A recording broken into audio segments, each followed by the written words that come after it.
Ada banyak orang tidak faham tentang, saya mulai dulu dengan definisi pernikahan. Dan ini sudah terbit dalam bentuk DVD manajemen rumah tangga Islami. DVD saya bisa dicari, insya Allah ada. Teman-teman Wisol terbitkan, dan juga kalau tidak salah waktu tabligh akbar saya sempat titipin di sini. Mungkin di masjid masih ada. Kalau enggak nanti kalau ada yang pesan bisa insya Allah saya bawain pada pertemuan yang akan datang. Intinya saya sebutkan di situ ada tujuan, ada definisi pernikahan. Banyak orang berumah tangga tidak tahu apa definisi pernikahan. Di dalam Islam itu ada definisinya. Pernikahan dalam Islam adalah penyatuan dua lawan jenis anak Adam dalam sebuah ikatan ritual agama yang menghalalkan hubungan biologis di antara keduanya, serta menyatukan antara kedua keluarga, kedua pasangan, suku dan negara. Itu definisinya. Saya bagi menjadi 3 potongan.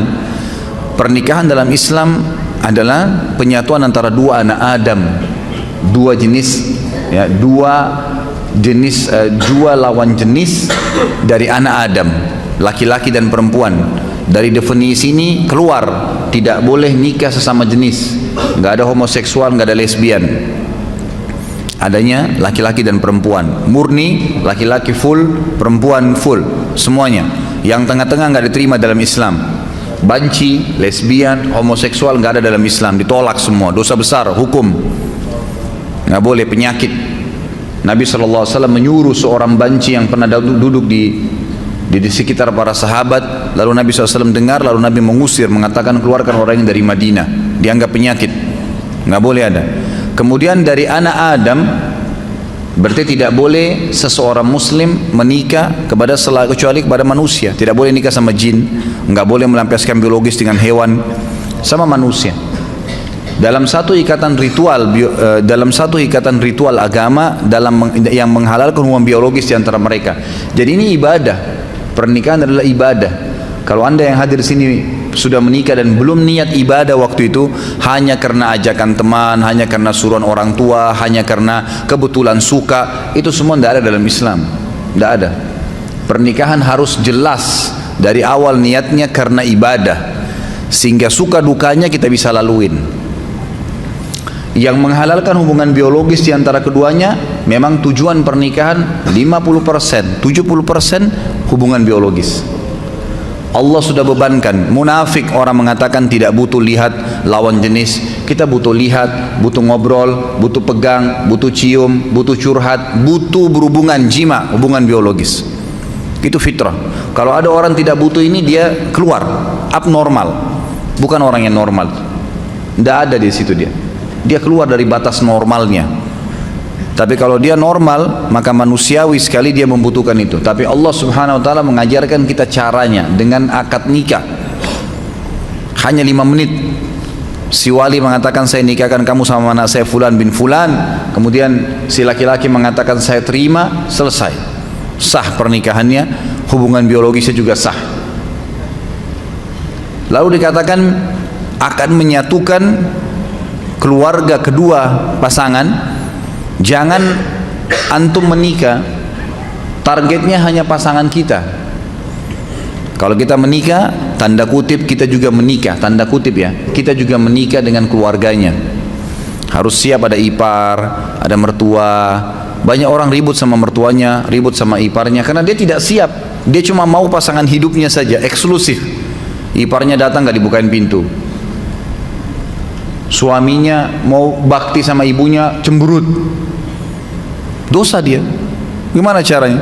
Hukum syar'i tidak bisa diubah. Ini bukan hukum rimba, hukum Allah pencipta langit dan bumi. Laki-laki tetap wajib bakti sama orang tuanya sampai dia mati, dianya mati.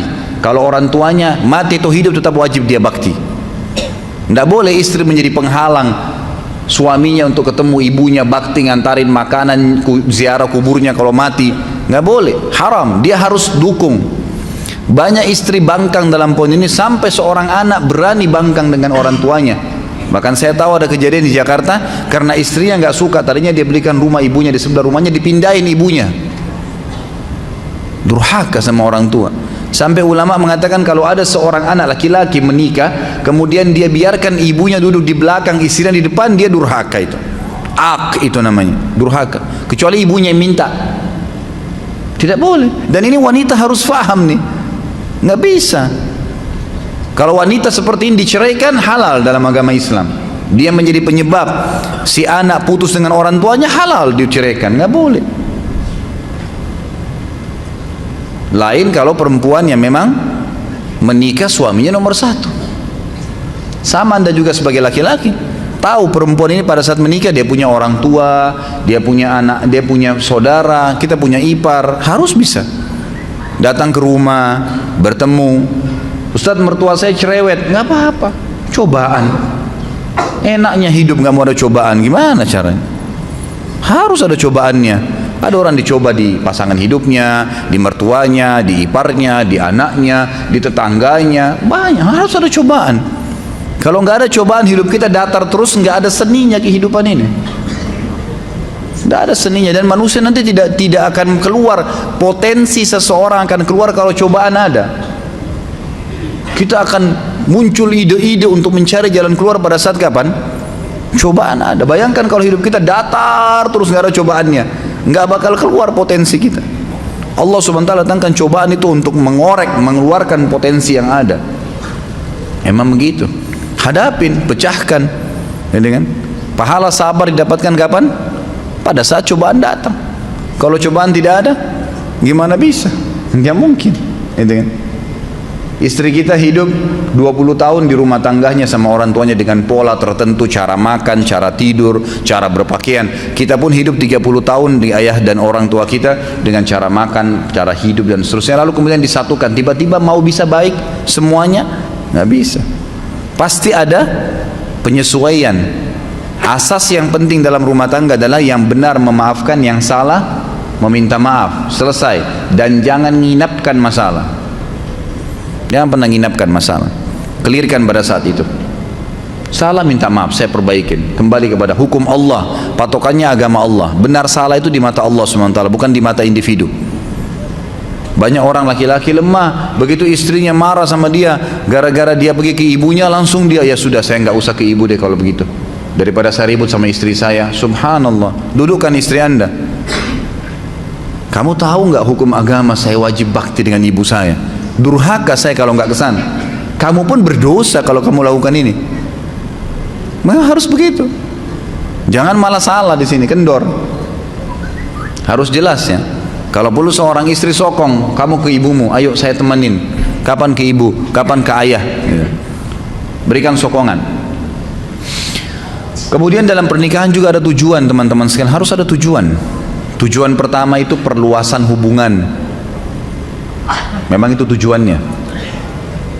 A'udzubillahi minasyaitonir rajim. Ya ayuhan nas, inna khalaqnakum min dzakarin wa untha wa ja'alnakum syu'uban wa qabaila lita'arafu.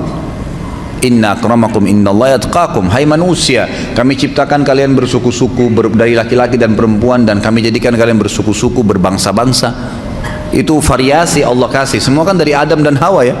Kenapa ada orang Arab, ada orang Melayu, ada orang bule, ada orang Afrika, suku-sukunya banyak. Ya Allah sengaja buat variasi itu untuk kalian saling kenal, mengenal. Kata ulama tafsir, dengan pernikahan tahu tradisi makanan ini, pakaian ini, terusnya. Ada tujuan. Orang yang melangkah kepada sebuah perbuatan tanpa tujuan, maka tidak sampai kepada target yang dia inginkan. Ada orang masuk ke mall, nggak ada tujuannya, nggak ada sesuatu, dia nanti kacau balau itu, belanja sembarangan, beli makanan sembarangan, habisin uang percuma, buang-buang waktu, nggak ada tujuan, nggak bisa. Dalam Islam harus ada tujuan. Saya ke masjid mau sholat, tujuannya sholat, jangan pikirin yang lain. Udah. Lagi mau belanja sesuatu di pasar, memang tujuannya beli sayur, beli tempe, beli segala, beli itu. Ibu-ibu jangan singgah beli daster. Nggak boleh, harus tujuannya jelas. Kalau enggak kemana-mana tuh nanti. Tujuan harus ada. Kita kerja di satu perusahaan, tujuannya ada target. Orang kalau cuma sekedar ya kebetulan supaya saya kerja deh, nggak bakal meningkat prestasinya, nggak bakalan. 10 tahun begitu terus jabatannya. Tapi kalau ada tujuan, tujuan saya masuk di sini apa nih? kelas tertingginya dalam target di perusahaan ini apa? 1, 2, 3, 4, 5 jenjangnya. Target saya 2 tahun saya sudah harus sampai di tingkat yang kelima. Harus ada target. Nggak bisa, dan itu dengan tujuan kita masuk ke situ. Tujuan berumah tangga ada. Perluasan hubungan, kita akan kenal keluarga istri, keluarga suami, jaringannya lebih luas. Yang kedua, tujuannya itu keturunan. Kalau ada laki-laki yang melamar akhwat di luar, di belakang sana, bilang saya mau nikah sama kamu tapi nggak mau punya anak ya, tolak langsung. Nggak ada ceritanya itu.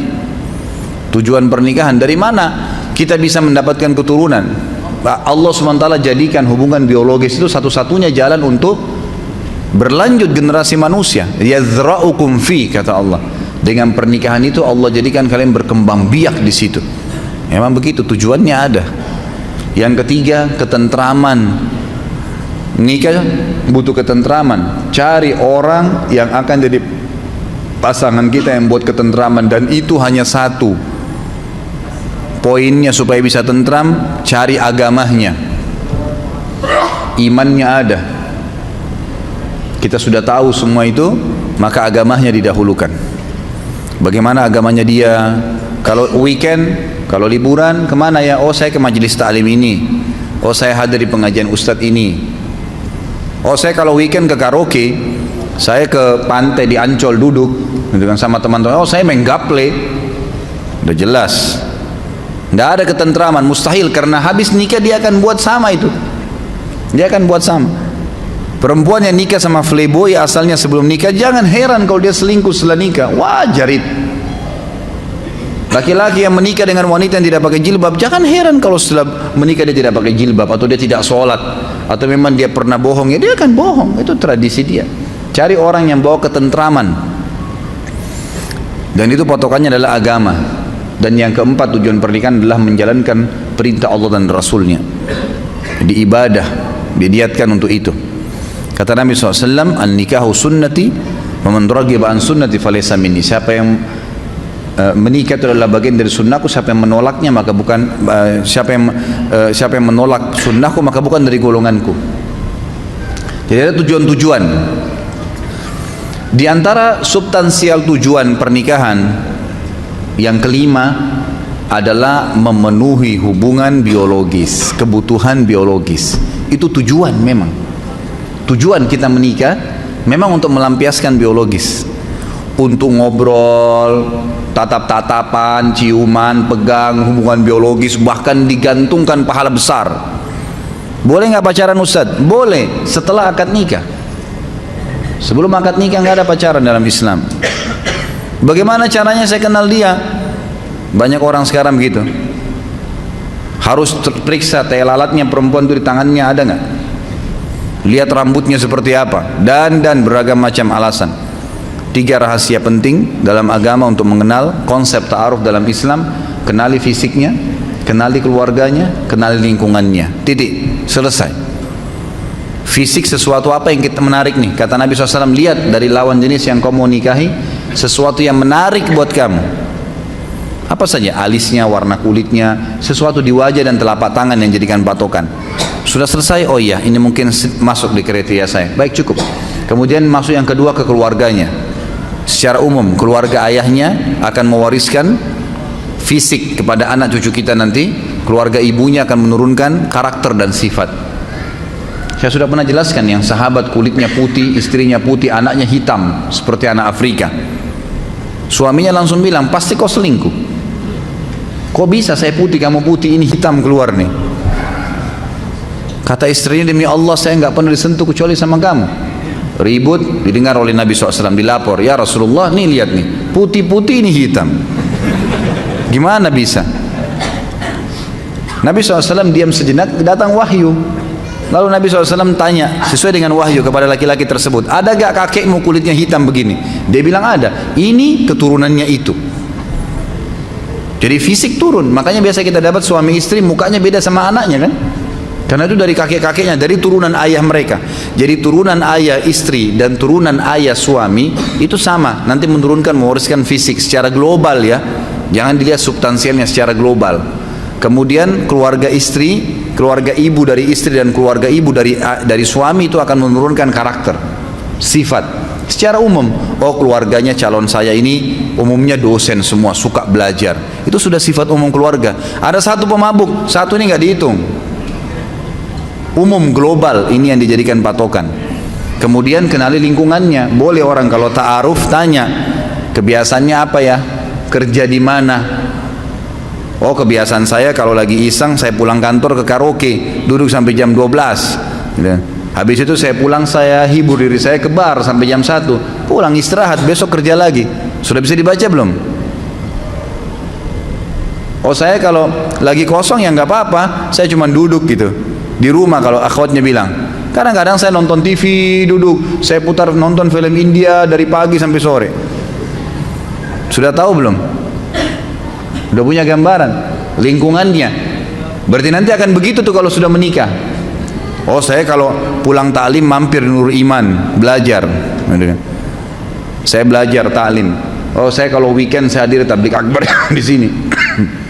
Dan seterusnya. Saya mulai ikut tahfidz Quran, beberapa surah di store setiap minggu. Nah itu berarti kita tahu lingkungannya. Nah ini berarti bagus nih, gitu kan? Itu saja. Nggak perlu pacaran keluar sama-sama, nggak usah. Semoga Allah berikan hidayah. Kadang-kadang ada orang tua, kok bisa itu? Datang laki-laki malam minggu, tante, om pamit ya, saya mau bawa anaknya. Iya silahkan. Masya Allah. Silahkan dibawa ke Ancol, dibawa ke bioskop dingin-dingin terus ndak zina. Bohong, ndak zina. Bagaimana caranya nggak zina? Gitu kan? Nggak ada, paling sedikit itu sudah iktirab ke zina.